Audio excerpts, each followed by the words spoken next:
Araw-araw, bago pa sumikat ang araw, gising na si Mang Ernesto. Bit-bit ang kanyang lumang lunchbox at sakong puno ng pag-asa.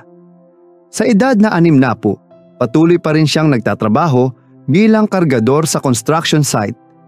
Mabigat man ang buhat, magaan sa kanyang puso dahil para ito sa kanyang anak, si Kelly.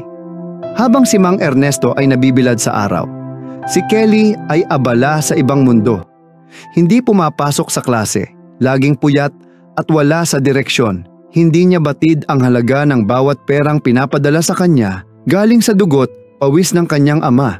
Isang araw, hindi na kinaya ng katawan ni Mang Ernesto. Bagsak siya sa gitna ng trabaho. Wala siyang reklamo, pero katawan na niya ang sumuko. Sa ospital, tahimik siyang humiga habang hawak ang lumang litrato ni Kelly, graduation picture na ginawa niyang inspirasyon. Doon lang niya naunawaan, habang siya ay naglalaro, ang ama niya ay nalulugmok sa hirap. Habang siya ay natutulog sa klase, ang kanyang amay halos hindi na makatulog sa pagod. Nang makita ang mga kalyo sa kamay ng ama, doon niya naramdaman ang bigat ng mga pangarap na binuhat nito para sa kanya.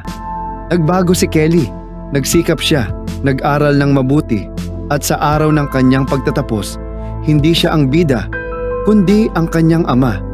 Dahil ang tunay na bayani ay hindi laging nasa entablado.